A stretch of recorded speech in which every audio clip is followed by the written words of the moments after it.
membahas menelan. tentang sistem saluran pencernaan tanpa kalian tahu menelan ya. Oke. Jadi seperti yang kelihatan ada saluran pencernaan dan saluran nafas. Hidung di sini namanya nasofaring, kemudian mulut di sini namanya orofaring ya. Nasofaring ya. Berhubungan dengan nasal, berhubungan dengan oral ya.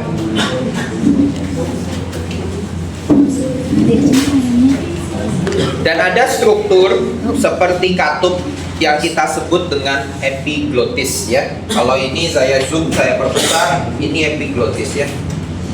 Lucu banget. Ya. Jadi epiglotis itu adalah bagian daripada saluran nafas. Oke. Ini adalah vocal cord kalian supaya kalian bisa bersuara. Jadi dia akan bergetar setiap kali ada udara yang lewat. Oke. Gimana caranya saluran ini harus nutup pada saat kalian menelan ya. Jadi jangan sampai makanan itu malah masuk ke sini dan membuat kalian batuk. Pada pasien yang punya gangguan atau stroke, dia tidak bisa batuk. Akhirnya makanan masuk, berhenti di saluran nafas, membuat namanya aspirasi, mati ya. Jadi ini mekanisme yang unik dan penting ketika kalian ada makanan di dalam rongga mulut. Yang pertama kali terjadi adalah pergerakan lidah. Pergerakan lidah kalau kita perhatikan ya, kita lagi makan, kemudian sebelum menelan secara otomatis lidah itu akan menempel dengan langit-langit mulut. Jadi lidahnya nggak bisa bersilat begitu-begitu ya. Dia akan menekan bagian atap langit-langit sehingga makanannya turun ke saluran yang lebih belakang ya. Dan ketika itu terjadi makanan sampai ke sini, ada 3 otot yang berperan untuk membuat faring itu lebih datar dan lebih pendek. Jadi laring juga terangkat ya. Laring juga terangkat. Ini laringnya, saluran nafas ya. Jadi laringnya dia terangkat, epiglotisnya menutup, dan saluran yang ini membuka, saluran makanan. Saluran nafas itu selalu lebar, dia tidak kembang kempis, tapi pada saat kalian makan epiglotis nutup. Sedangkan saluran makanan selalu kolaps, kecuali pada saat kalian makan dia melebar ya, itu bedanya. Jadi jangan makan sambil ngomong ya. Kalau kalian makan sambil ngomong, memaksakan udara keluar lewat sini, epiglotisnya terbuka, makanannya masuk ke situ, akhirnya terjadi refleks batuk. Ya, keluar ya, tersedak itu. Tersedak adalah refleks batuk dari saluran nafas. Muntah adalah refleks dari saluran pencernaan, beda ya. Jadi ketika ada makanan tidak sengaja mulai masuk ke sini saja, itu udah ada refleks batuk untuk membuang itu keluar. Kurangi makan sambil gosip. Jadi kalau kalian makan sambil gosip, tersedak itu bukan hajab ya, tapi benar-benar gara-gara kalian waktu makan harusnya ngunyah nelen dengan baik, kalian pakai untuk ngomong ya. Itu refleks atau mekanisme untuk menelan yang perlu kalian nice to know ya, supaya kalian ngerti kok makanan saya tuh nggak pernah masuk ke paru-paru ya, dan kenapa kok saya waktu ngomong sambil makan sering tersedak gitu ya. Satu lagi, ini adalah otot rangka ya, otot yang bisa kalian kendalikan, nelan ya. Kalau periksa leher besok skills lab ya. Mungkin salah satu ada yang ketemu saya besok. Itu ada gerakan menelan yang kita minta pasien lakukan. Pak, Bu, coba pura-pura menelan ya. Jadi dengan gerakan menelan itu ada gerakan lari ke atas dan juga ini terbuka. Itu adalah gerakan yang bisa dikontrol ya. Kalian bisa atur. Begitu juga esofagus part 1, bagian awal dari esofagus itu merupakan otot rangka yang menjadi satu dengan gerakan menelan itu tadi. Oke. Kalau sudah bawah, kita tidak bisa kontrol lagi. Jadi kan ada tuh makanan nyangkut ya. Kalian pura-pura gerakan menelan begitu, itu membuat makanannya bisa jatuh ke bawah ya.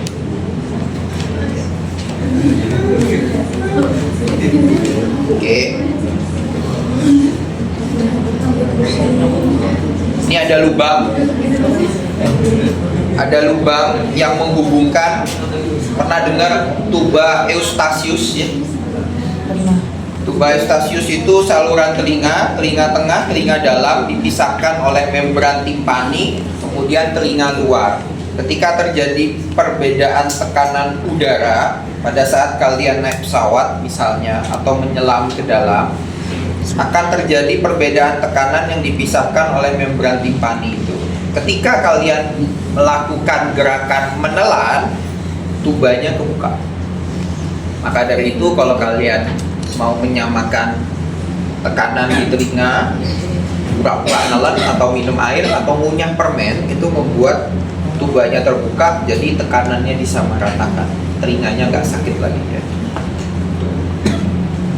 Oke, itu bagian pertama. Nah,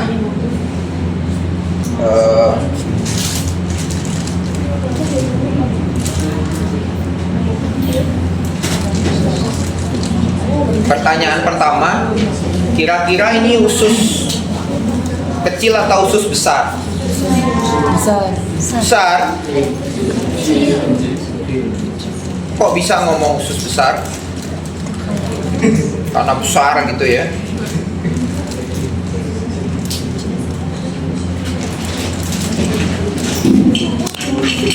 Lebih mirip mana? Sama ini atau sama ini? Sama yang kecil. Ya. Ada haustra ya. Usus besar, ini nggak ada haustranya, jadi asumsi saya ini usus kecil ya. Tapi nanti saya ceritakan apa yang membuat kita lebih yakin ini usus kecil ya. Oke. Ya. Di blok 14 ini pelajari aja bagian-bagian yang spesifik dari saluran pencernaan. Maksudnya, misalnya nih, saya buka aja soalnya ya, misalnya ya.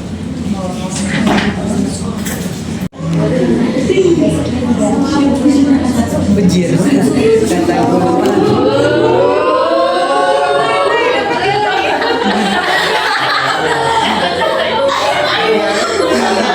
tadi ya. Jadi ya udah cukup lah. Nanti aku dimarah. Capek aku malam-malam itu dimarahi ya. Ya. Jadi setiap bagian usus itu punya ciri khas. Esofagus punya ciri khas, lambung punya ciri khas. Apalagi minggu depan kuliah, bukan praktikum, saya akan membawakan aksesoris berupa liver, gallbladder, pankreas ya, split. Nah, itu punya ciri khas, sehingga cukup hafalin ciri khasnya, kalian tahu dan bisa menjawab soalnya ya. Saya nggak akan nanya yang berat-berat, kemudian saya nggak akan nanya yang terlalu khusus, tetapi untuk kepentingan pengajaran dan kepentingan kalian mengerti, saya coba jelaskan ya. Ini kita buang ya, kita udah selesaikan itu Gigi tidak kita bahas, kemudian saluran tadi sudah saya jelaskan. Sekarang kita ke esofagus. Esofagus tidak lurus ke bawah ya. Makananmu tidak langsung turun ke lambung begitu saja, tapi dia ada lengkungannya. Kenapa ada lengkungannya? Biar nggak langsung. Betul, satu karena lambung sebelah kiri ya. Jadi secara embriologi dia akan muter ya. Dia akan muter. Jadi awalnya itu dia di depan.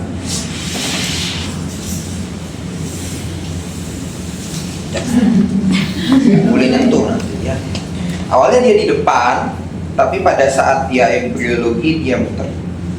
Sehingga yang bagian kiri itu di depan, bagian kanan itu belakang. Jangan kebalik ya. Jadi muternya gini, bukan gitu ya. Dia muter begini sehingga nanti kalian akan tahu ada yang namanya arteri gastrika kiri, left gastric artery. Itu letaknya di depan. Right gastric artery itu letaknya di belakang ya. Jadi lambung itu muter sedemikian. Jadi bagian kirinya lambung ya muter 90 derajat, yang kiri di depan, yang kanan di belakang. Dan juga jangan lupa di sini ada struktur jantung. Jadi karena ada struktur jantung itu dia sedikit melengkung seperti ini. Kebetulan manekinnya ini membentuk serat otot yang sesuai dengan ilmunya ya. Ini serat otot ke bawah lurus ya, longitudinal ya. Longitudinal itu di bagian luar, sedangkan serat otot sirkuler itu di bagian dalam. Nggak kelihatan di sini ya. Jangan kebalik juga. Jadi sirkuler itu di dalam, kepentingannya membentuk bagian-bagian yang disebut dengan sphincter. Sphincter itu seperti penyempitan. Kalau di sini ini sphincter ya, penyempitan yang menghubungkan antara esofagus dengan lambung. Berarti dia lower esophageal sphincter. Di sini ada diafragma. Jadi sphincternya sebenarnya fisiologis karena ada diafragma di sebelah kiri dan sebelah kanannya. Di sini juga ada sphincter dan di sini ada penyempitan. Ada 3 penyempitan pada esofagus ya. Itu aja soalnya lebih gampang daripada itu ya. Nah, ini bisa dikontrol dengan gerakan menelan, tapi sudah sampai sini ini nggak bisa dikontrol. Secara umum ini paten. Jadi kalau sudah sampai ke lambung dia tidak akan balik ke esofagus. Tapi kalau tekanan di sini terlalu besar, misalnya kalian makan terlalu banyak atau minum soda terlalu banyak, kan gasnya banyak ya, menimbulkan sendawa. Nah, sendawa itu mengeluarkan gas melalui lower esophageal sphincternya. Nah, esofagus ada 3 bagian. Esofagus yang di leher, cervical esophagus, esofagus yang ada di torak, dan esofagus yang ada di abdomen, abdominal esophagus. Yang abdomen sedikit banget, itu hanya untuk masuk ke dalam lambung. Oke. Di sini ada pertanyaan.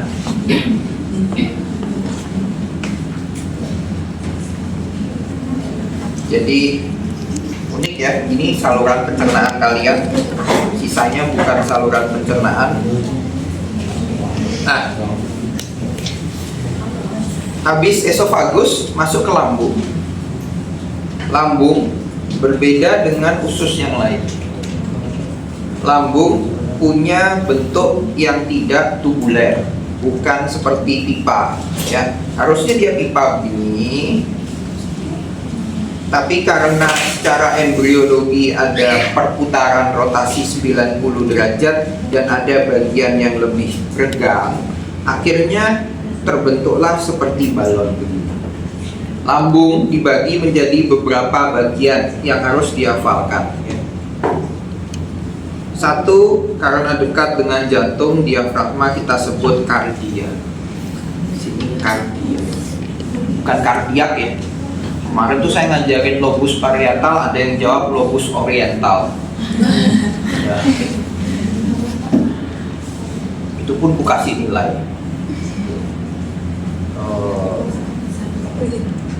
Kardia, bukan kardiak, bukan kardio, atau kalian bikin istilah sendiri kasio gitu nanti malam-malam ya.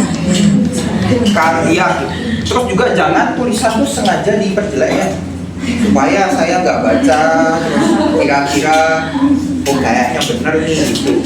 Juga semakin jelek tulisan kalian semakin emosi ya. Nah, itu kayak karena gini, waktunya 1 menit, terus saya lihat kalian itu 10 detik aja kalau baca soal, habis itu 10 detik kerjain, habis itu diam. Tuh, si Kevin tuh sering diam. Entah dia mikirin jawaban yang udah dia ambil sebelumnya, atau dia mikirin soal berikutnya. Berarti kan waktunya cukup untuk kalian nulis dengan rapi. 40 detik sisanya itu kalian habiskan untuk melamun, akhirnya jelek tulisannya. Ada banyak istilah-istilah baru yang belum pernah saya baca di buku kedokteran yang kalian buat. Ya, kurangi ya, kurangi. Malu sama dokter Mila ya. Malu sama dokter Mila. Ngajarin sesat ya. Ngapain lu? Pas lagi. Ya. Oke. Ini Kardia. Kok baterai HP-mu tahan ya? Iya. Ya. Ya. Ini Kardia. Terus secara garis kita tarik begini, ada bagian yang seperti kubah, kita sebut fundus ya.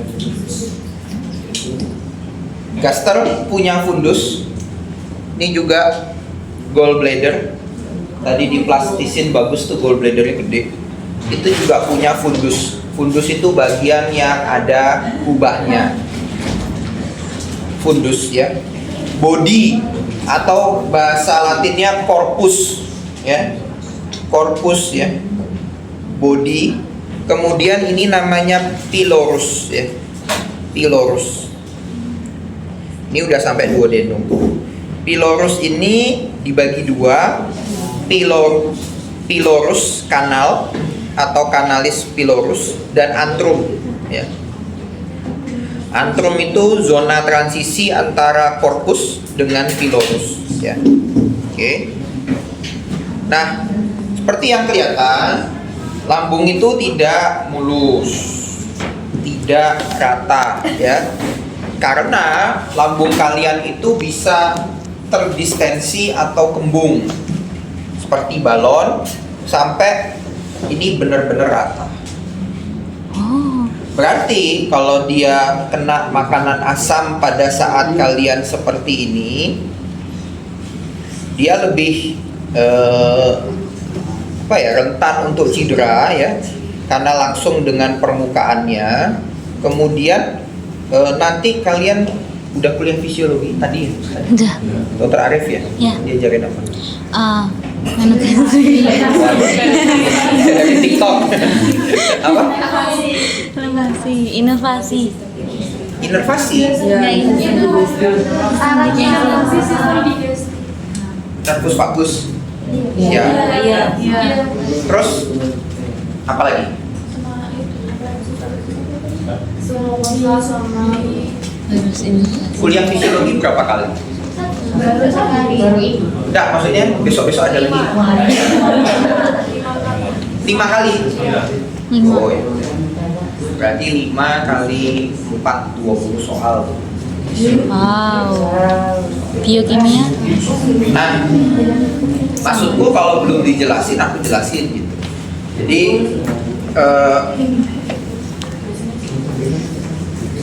kita tuh punya mekanisme saraf tadi, berarti saraf nervus vagusnya diajarin sampai ke lambung. Baru tadi ke usus, yang ususnya tuh. Nah, Kalau aku coba jelasin. Ada yang bisa jelasin kuliah dokter Arif yang tadi? Yuk maju ke depan. Kamu Masa dokter Arif cuma bilang hari ini kita belajar nervus vagus. Nervus vagus adalah nervus 10 kranial. Selesai, enggak kan? Ini Dijelasin masuk kemana, malu kan. kemudian Mau. apa? Ada yang rajin nyatet? Oke, kalau kalian bikin catatan bagus, itu bisa kalian jual ke adik kelas. Tuh kan, Cin. Videonya jangan dijual loh ya. Enggak. Kalau dijual harus ada komisinya ke saya. 70%. Lo korbannya banget tuh. Saya korban. Saya dulu beli catatan kakak kelas ya, karena rapi banget ya. Perempuan biasanya tulisannya rapi. Jadi itu bisa menjadi kalian bikin catatan rapi, bagus, kuliah Dokter Arif tanggal sekian tentang ini. Gitu. Jadi balik sedikit. Di sini ada 3 kelenjar. Saya lupa kelenjar untuk membuat air liur ya. Ada kelenjar parotis, kelenjar sublingual, kelenjar submandibula. Sublingual berarti ada di bawah lidah letaknya, submandibula ada di sini, parotis ada di sini ya.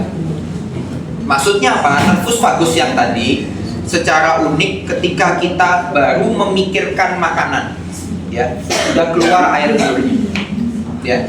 Air liur itu tidak hanya terjadi atau keluar pada saat makanan sudah masuk, tetapi baru mikirin makanan yang enak aja menurut kalian itu sudah otomatis kelenjar 3 tadi mengeluarkan air liur lewat nervus vagus ya. Itu dipelajari ya. Begitu juga dengan lambung, ketika ada makanan masuk ke esofagus, lambung sudah siap-siap. Dia punya beberapa sel yang mengeluarkan masing-masing substansi, membuat lambung itu siap begitu ada makanan, dan itu semua yang kontrol nervus vagus. Oke. Sel yang pertama apa? Kemarin udah aku ngomongin. Histologi udah ada kuliah. Kemarin udah. Diajarin apa histologi?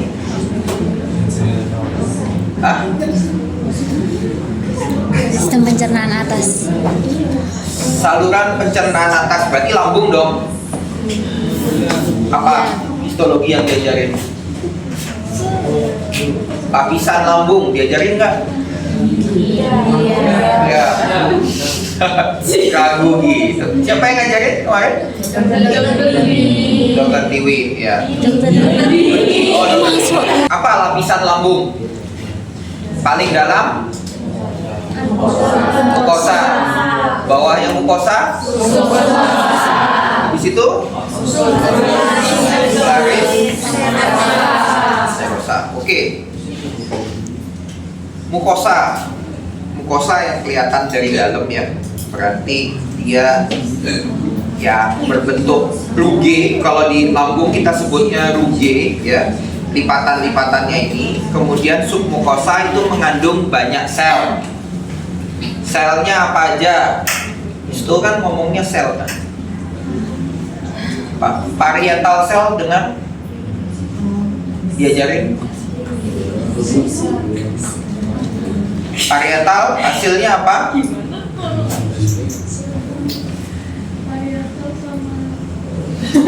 Ya, apa? Oh, parietal sama shift cell. Ya, parietal sel menghasilkan Parietal sel menghasilkan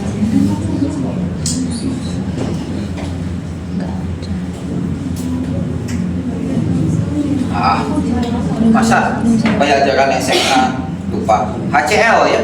Oh iya. Parietal sel itu letaknya di body ya. Jadi yang banyak parietal selnya itu di body, bukan fundus apalagi pilorus. Kenapa? Masuk logika aja. Makanan jatuh pleng ke korpus atau body ya. Dia tidak nempel di fundus. Tak mungkin dia melawan gravitasi ke atas. Oke. Dan dia tidak boleh juga di pilorus menghasilkan HCl karena akan merusak semua usus sampai ke bawah. HCl itu pH-nya 1,5 atau kurang ya. Jadi sifatnya sangat iritatif terhadap lapisan lambung. Karena itu lambung juga punya sel yang disebut goblet. Oh iya. Ya. Sel goblet menghasilkan lendir sebagai pelapis lambung. Oke. Terus lambung juga punya chief cell ya. Chief cell itu tujuannya untuk menghasilkan, ini bisa jadi soal anatomi, bisa jadi soal histologi, bisa jadi soal fisiologi. Pepsinogen ya. Pepsinogen. Kemudian ada sel apa lagi? Apa? Sel G. Gastrit gland. Sel G letaknya di antrum sini ya. Hasilnya gastrin. Ya. Gastrin tujuannya untuk menstimulasi produksi daripada mengeluarkan sekresi. HCl. Jadi yang menghasilkan HCl-nya sel parietal. Gastrin itu mendorong sel parietal untuk menghasilkan HCl. Oke. Di sini juga ada satu sel lagi, sel D. Ya enggak? Ada sel D. Sel D.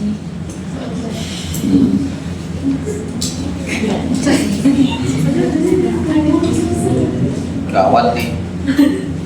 Sel D hasilnya somatostatin ya.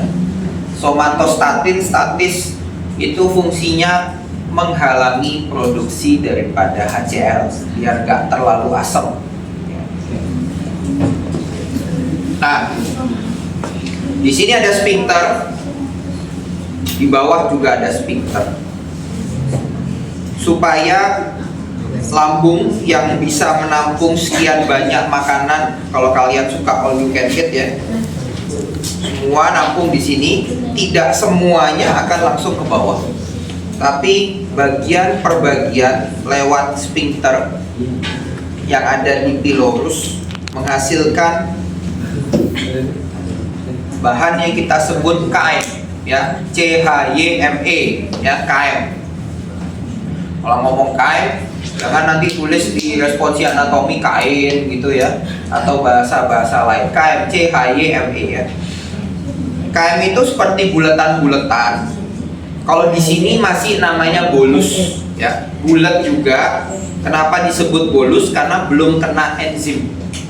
Jadi baru ada mekanikal, pencernaan mekanis dari gigi, dari esofagus. Oke. Ketika sudah sampai sini, nama makananmu itu jadinya chyme karena sudah ada enzim daripada lambung yang ikut mencerna bagian daripada makanan ya. Oke. Itu lambung. Lambung ada arteri ya, yang merupakan cabang dari truncus celiacus.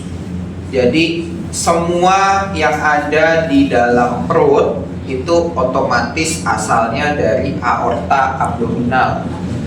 Aorta abdominal punya cabang 3, 1 truncus celiacus, 2 superior mesenteric artery, yang ketiga inferior mesenteric artery.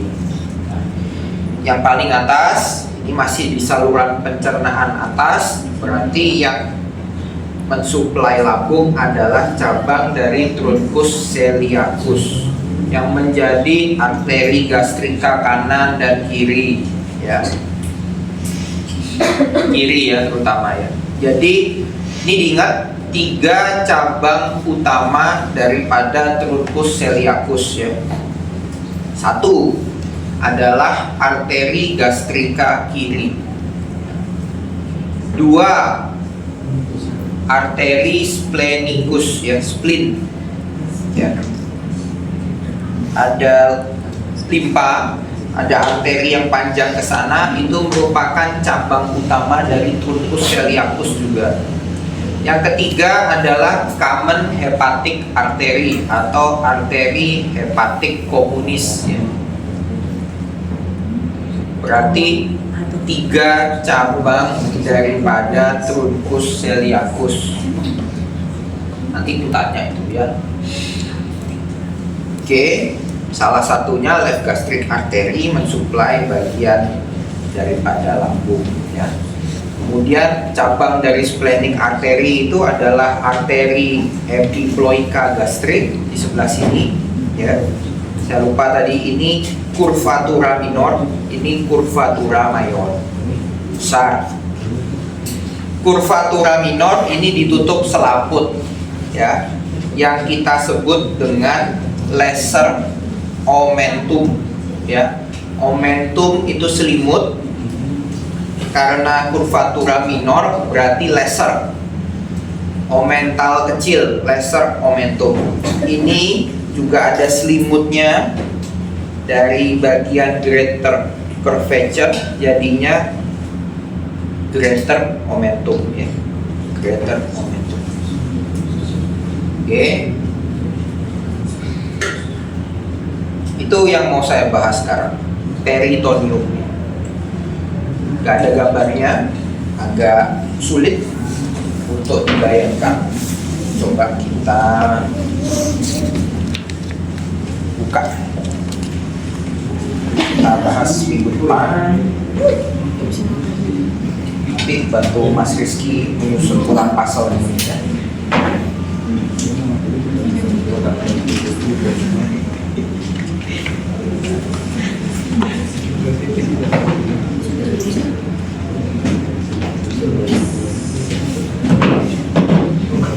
Oh bagus.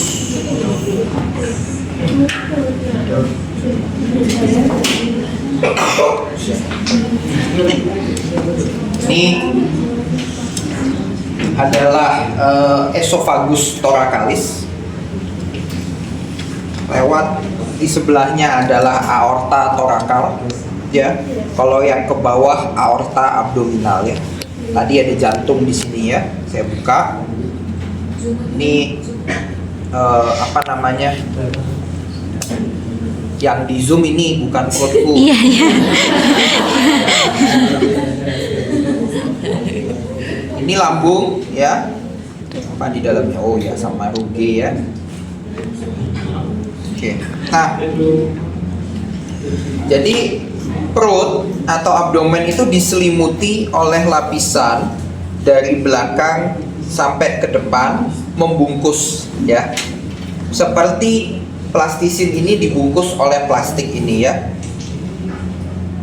Jadi depan ada yang membungkus, belakang juga ada yang membungkus, memisahkan antara organ abdomen dengan organ di belakangnya. Jadi ada istilah intraperitoneal dan di belakangnya adalah retroperitoneal ya. Harus bisa membedakan mana intra, mana retroperitoneal.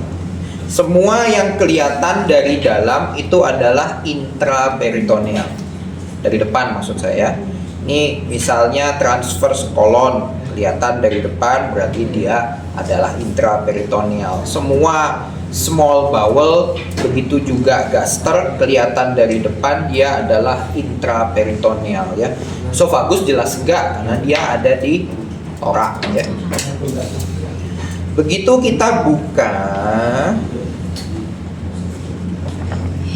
ya, barulah kelihatan belakangnya pankreas. Berarti pankreas termasuk adalah organ retroperitoneal ya.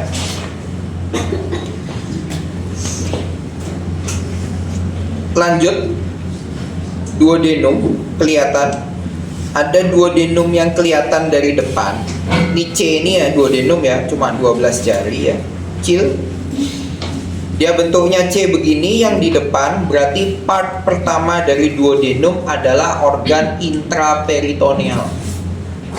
Dia masih ada di depan, dia masih diselimuti oleh intraperitoneal. Tapi dia ke belakang. Dia ke belakang sampai menyelimuti, mengelilingi pankreas. Lihat ya. Pankreas di retroperitoneal, berarti duodenum sisanya juga di retroperitoneal ya. Jangan sampai kalian tertipu ketika mengerjakan soal manakah organ di bawah ini yang termasuk organ intraperitoneal, kalian jawab duodenum. Pankreas iya, tapi duodenum bukan, ya. Maaf, pankreas iya, duodenum juga iya. Gaster bukan, gaster organ intraperitoneal. Tadi usus kecil juga adalah organ intraperitoneal. Oke. Nah, ini yang ku tadi sebutkan, aorta abdominal. Aorta abdominal itu ada 3 cabang utama yang di depan. Truncus celiacus, ya. Sorry, ini truncus celiacus, ya. Superior mesenteric artery, inferior mesenteric artery, ya. Masing-masing punya cabangnya untuk memperdarahi foregut, midgut, hindgut, itu gampangnya begitu, ya. Oke. Nah, bagian pertama daripada duodenum itu punya histologi yang berbeda, lapisan yang berbeda dengan bagian 2, 3, dan 4. Kenapa? Aku jelaskan kemarin, karena iritasi daripada asam lambung, dia membuat permukaan bagian 1 itu lebih halus dibandingkan permukaan 2, 3, dan 4. 2, 3, 4 ada yang kita sebut plica circularis, ya. Plica circularis itu seperti cincin begini untuk memperluas permukaan usus sehingga membantu penyerapan. Oke. Plica circularis juga ada di small bowel. Habis duodenum, duodenum part 1 superior part, part 2 descending part, ini sesuai dengan alur makanan. Kemudian transverse part, yang terakhir bagian keempat ascending ke atas, ya. Sampai nanti dia akan berubah dari duodenum menjadi jejunum, ya. Kemarin saya cerita bahwa organ abdomen itu dibagi menjadi kuadran. Ada yang bagi 4, ada yang bagi 9. Kalau kita bagi 4, jejunum itu letaknya lebih banyak di kiri atas, ya. Sedangkan ileum letaknya lebih banyak di kanan bawah, ya. Jejunum, ileum. Jadi kalian bisa membedakan nanti dari topografinya saja kira-kira ini usus yang mana, ya. Oke. Jejunum punya villi. Udah dijelasin. Villi. Ya. Ada yang bilang udah, ada yang geleng-geleng. Ini geleng-geleng deh. Ya. Jadi villi itu membantu di dalam penyerapan, ya. Penyerapan nutrisi makanan, ya. Kecil banget nih. Apa itu? Apa lagi nih? Parah. Oh ini. Ini bisa dilepas ya? Iya. Ya. Nggak rusak kan dong? Beli. Ya. Ini jejunum, ya. Jejunum panjang 7 meter. Bayangkan ada 7 meter pipa yang masuk ke dalam perut kalian, ya. Nah, dia adalah tempat penyerapan paling utama di dalam saluran pencernaan. Jejunum, tempat penyerapan karbohidrat, protein, lemak paling utama. Oke. Dari jejunum, dia itu punya peritoneum yang membuat dia melekat di perut, ya. Jadi tidak muter, tidak keluar daripada batas-batasnya dia, karena ada peritoneum yang melekatkan dia ke bagian belakang daripada perut yang kita sebut mesenterium, ya. Mesenterium isinya pembuluh darah.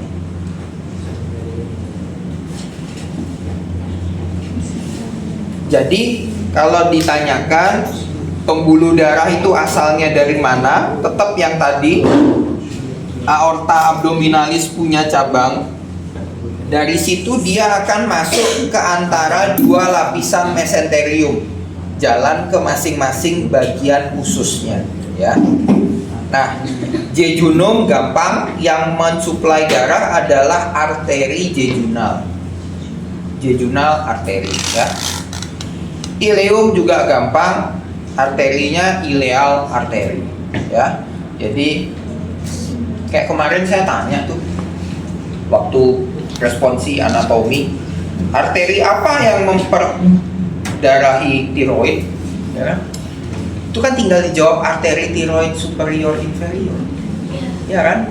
Ada yang jawabnya serem-serem, ada yang jawab femoralis lagi, ingin remas, kertasnya bikin buang, ya. Kok bisa ada femoralis paha di situ, ya?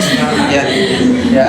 Jadi simpel-simpel aja pikirnya, ya. Di jejunum, jejunal arteri, ileum, ileal arteri, ya. Bagian khusus daripada ileum, ya, itu adanya Peyer's patch, ya. Peyer's patch itu gabungan daripada jaringan limfoid berperan dalam kekebalan usus, gut flora, ya, flora kuman normal di usus, dia berperan. Ileum, ya. Ileum juga punya tempat penyerapan, tapi paling utama dia menyerap B12, ya. Vitamin B dia menyerap. Terus kalau yang membantu penyerapannya, maksudnya membantu supaya bisa diserap, adanya intrinsic faktor dari parietal sel di lambung membantu mencerna B12 itu biar bisa diserap ileum, ya. Nah, memang ada maksudnya ini bisa lepas untuk menunjukkan kalau makanan dari ileum sudah sampai ke usus besar, itu tidak balik lagi ke ileum, ya. Ini ada lubang yang kita sebut ileocecal valve, ya, katup ileocecal. Ini sekum. Sekum itu tempat transit antara usus halus dengan usus besar, ya, yang nantinya ada apendik usus buntu, ya. Ini apendik usus buntu.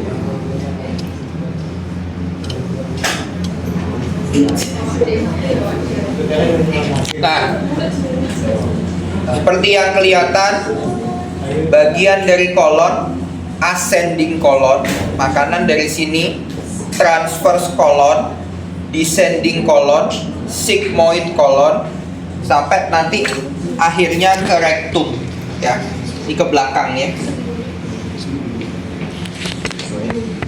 rektum, ya.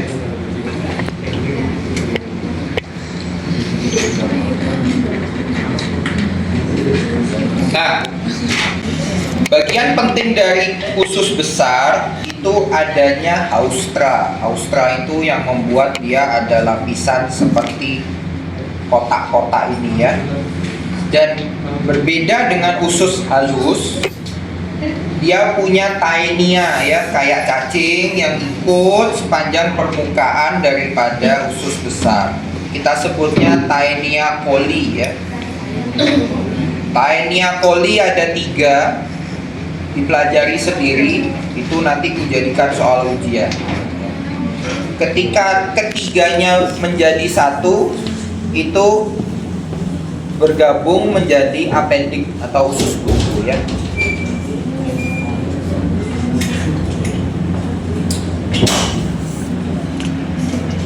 Oke, taenia coli ada 3, itu pelajari buat PR, ya.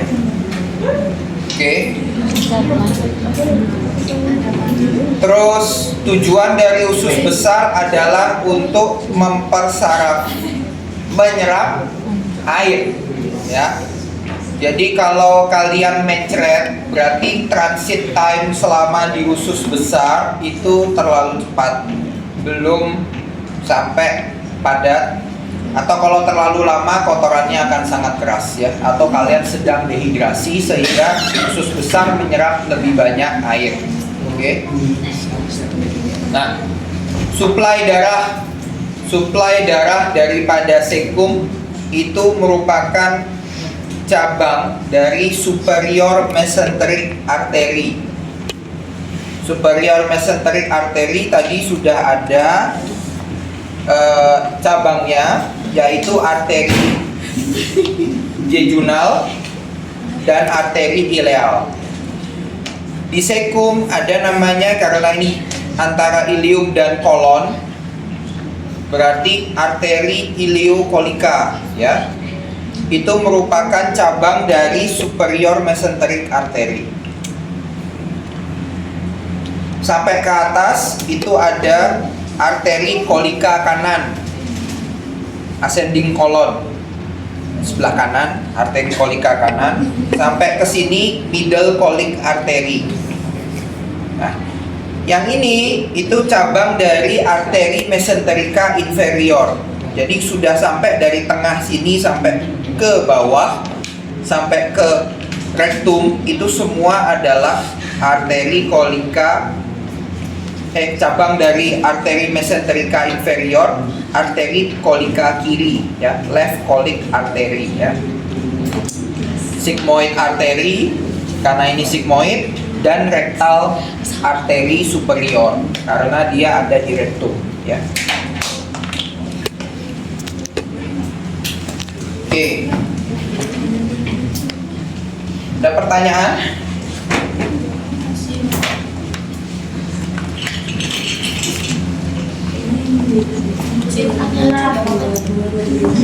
Dokter mau tanya yang lambung. Lambung, oke, apa? Jangan kayak kenapa lambung orang tuh beda-beda, kan ada yang bisa makan yang banyak, ada orang yang kayak makan juga. Nah, itu emang apa dari lambung itu beda-beda? Iya. Kenapa bisa beda? Satu, karena lambung punya lapisan. Salah satu lapisan yang penting adalah lapisan otot. Ototku kan beda sama Kevin, ya. Kenapa? Karena dilatih, misalnya, ya. Ketika kamu banyak makan dan kebiasaan makan banyak dalam jumlah yang besar, gitu ya, otomatis lambung akan terdistensi dan ototnya terlatih untuk, ini kan bayangkan kalau terdistensi, untuk membuang dia ke bagian duodenum kan dia harus bekerja, kontraksi. Nah, kontraksinya itu yang membuat otot-otot daripada lambung teregang lebih banyak. Jadi itu bisa dilatih. Begitu juga kalau ada yang pernah diet ekstrim, ya. Kalau diet ekstrim udah kebiasaan makannya sedikit banget, ya. Lama-kelamaan lambungnya akan ikut konstriksi.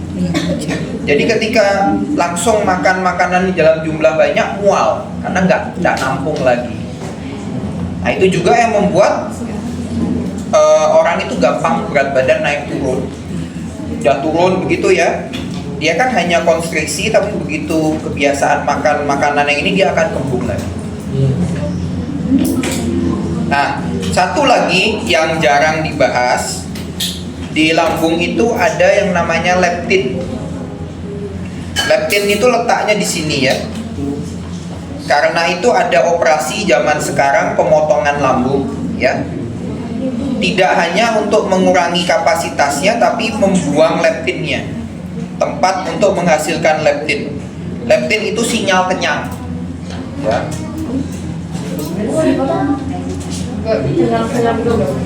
Jadi kenyang. Ya. Kalau dipotong jadi lapar. Soalnya kalau nggak salah ada yang satu yang bisa masalahnya kalau si satu itu kayak Oke, ya. Jadi lambung dipotong bisa macam-macam, ya. Ada yang dipotong begini, ini dibuang, ya. Dibuat jadi tube seperti esofagus, ya.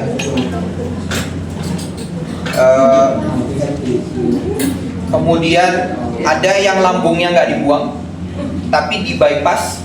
Bypass itu berarti motong, ya, dari esofagus langsung ke duodenum atau jejunum. Jadi lambungnya itu dipotong salurannya dari sini ke sini, yang esofagus langsung kepasang ke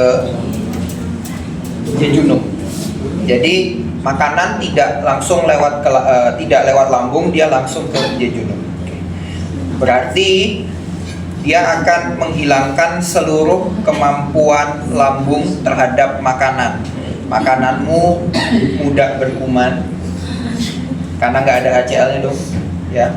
Kemudian makananmu juga sulit untuk menyerap B12 karena tidak ada intrinsik faktornya, ya. Akhirnya banyak terjadi komplikasi setelah operasi lambung yang seperti itu. Nah, sekarang kan macam-macam. Saya dulu mengerjakan pemasangan balon yang terserap, ya. Jadi balonnya itu kayak kapsul. Begitu masuk lambung baru pompa. Pompa, jadi dia mengisi bagian sini. Kan secara fisika cairan apalagi yang berat jenisnya rendah akan mengisi bagian paling atas. Setuju ya? Jadi ketika ada makanan di sini baru terisi sedikit aja, makanan kan berat ya, terisi sedikit. Gini ya, terisi sedikit. Balonnya itu akan langsung nempel di sini. Membuat kapasitas lambung sangat berkurang dan lambungnya jadi teregang, mengirimkan sinyal, aduh saya sudah nggak bisa makan lagi. Satu balon harganya 45 juta. Harapannya bertahan 2 bulan, tapi kadang-kadang meletus. Kalau meletus ya udah hilang, 45 juta beli lagi 40. Balonnya tidak diambil lagi. Ya udah, nanti dia akan kempes sendiri seperti balon yang kalian biarin, lama-lama udaranya hilang, terserap, keluar lewat kotoran. Very safe ya, aman. Tapi daya beli masyarakat belum sampai seperti itu. Jadi yang begitu dengar, mau dong, mau, berapa harganya dong? 45 juta, nggak pernah balik lagi.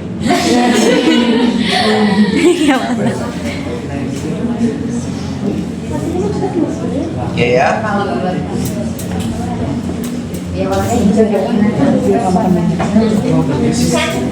Tadi ada tanya lagi.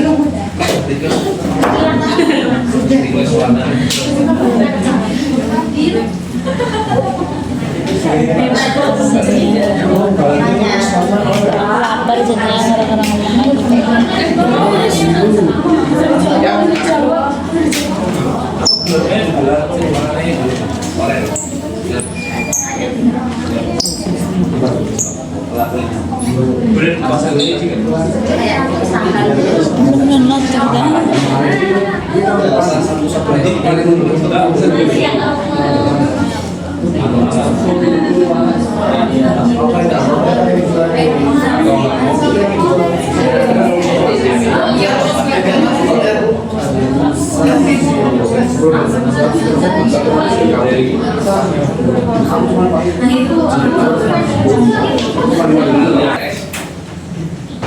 Jadi ini adalah aorta abdominal.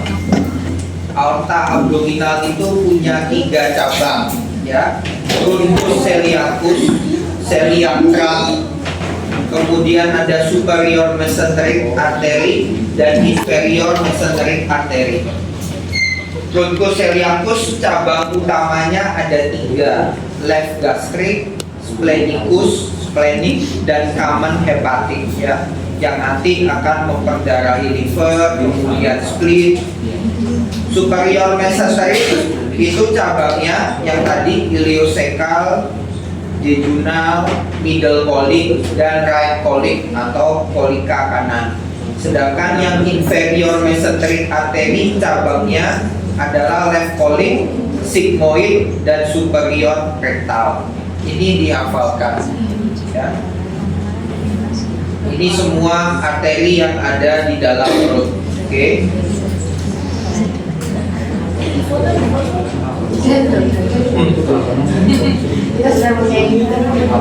Ini kemarin penjelasan sedikit. Ini namanya linea dentata. Ini pada anus, ya, rectum, anus, ya. Linea dentata itu perubahan dari koluner menjadi stratified squamous, ya. Itu menunjukkan bagian anus kalian. Ini ada internal sphincter, tidak bisa dikontrol, sedangkan ini ada external sphincter, bisa dikontrol. Kalian bisa atur kapan kalian mau merilekskan sehingga kalian bisa buang air besar, ya. Ini 3 tinea coli, ya. Ya valid tuh. Ya. Yang aku mau tunjukin. Ada yang aneh nggak? Iya. Ada isinya. Jauh kelihatan, keren banget. Ada yang aneh? Ini adalah ronsen perut, ya, vertebra pelvis, ya, kelihatan nih. Ini adalah seorang perempuan muda yang dikagetin temennya pada saat pakai jilbab sehingga jarum pentulnya masuk. Sampai situ. Ini jarum pentul nih, ya. Kalau kalian datang pasiennya nggak ngeluh apa-apa, kalian pulangin. Kalian nggak ngerti bahwa ini di ronsen kebetulan dia bendanya logam jadi kelihatannya. Gimana dok? Kalau jarum, kalau bola itu bisa keluar sendiri. Anak-anak itu sering ketelan koin sama kelereng, ya. Itu keluar. Tapi kalau jarum kan nancep dia, ya. Atau kalian tunggu sampai dia BAB keluar jarum, ya. Sulit, ya. Tidak dibuka perutnya, diburai khususnya, dicari satu-satu, tapi saya lakukan endoskopi, ya. Bukan? Ini jarum pentul, ini pentulnya nih hijau, ya. Ini ada di kelihatan. Ini adalah usus bagian bawah, usus besar, ya. Ini ascending colon. Kelihatan haustra, ya. Ini ada lipetan-lipetan besar berjarak. Ini lipetan dari dalam tuh kayak gini loh kelihatannya. Dan kelihatan juga bahwa logam itu tidak bisa dicerna dan diserap. Jadi jarum pentul sampai di titik ini juga bentuknya tetap jarum pentul, ya. Bahkan ujungnya masih tajam tuh, tidak terkikis sama sekali, ya. Tidak berdarah. Jadi kalian yang pakai jilbab jangan main kaget-kagetin teman terus ketahuan. Kok suka gitu loh, Bang? Saya memang sering melihat bahwa beberapa orang itu megang jarum pentulnya itu di gigi, ya kan? Nah, dikagetin ketahuan. Ya nggak apa-apa, nanti datang ke saya, ya. Saya endoskopi, ya. Jadi pasien pulang tanpa ada bekas luka, tanpa ada sisa. Kenapa tidak ada sisa? Karena kan saya pakai kamera, jadi saya yakin bahwa tidak ada sisa, ya. Ini kelihatan pembuluh darah ketusuk-tusuk sama jarumnya, ya. Itu tidak bisa dihindari, ya. Seperti ini, ya, bentuknya, ya. Jarumnya saya pegang, saya keluarin pelan-pelan, ya. Nanti apa megangnya? Ada alatnya, ya. Ini sebenarnya dia ada semacam kainnya, ya. Ini ada kainnya. Nah, ini gambar kalau usus ada di dalam perut kita, ini pakai kamera juga. Saya laparoskopi. Nah, ini dia bergerak, ya. Pembuluh darah usus.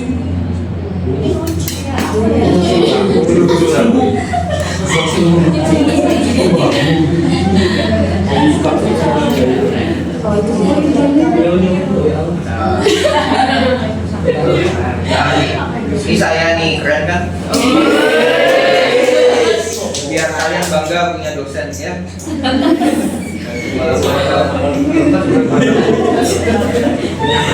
Ya, itu kemajuan teknologi kedokteran.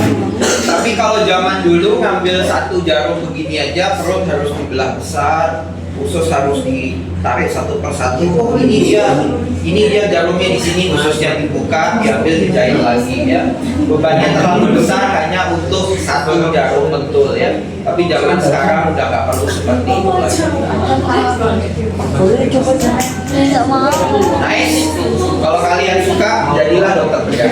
Ini kalau tidur. Ya karena dia logam, tidak bisa diurai, selamanya akan ada di situ kalau dia diem di situ.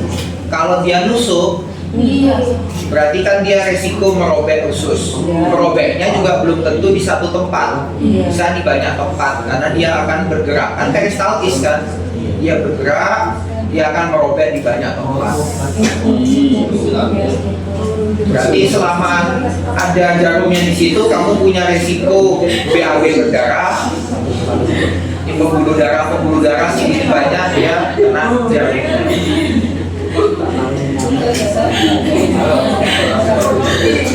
Oke, sekian praktikum hari ini. Silakan praktikum histologi ya di sini ya.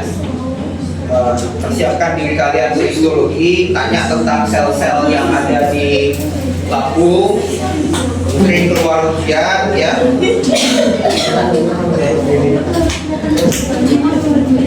Ada yang mau ditanya lagi?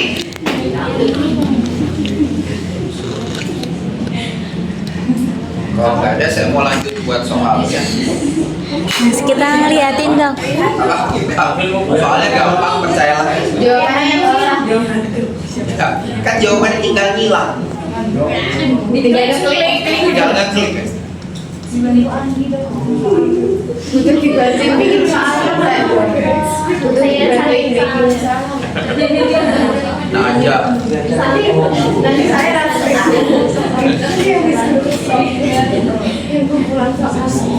Habis ini istirahat kan?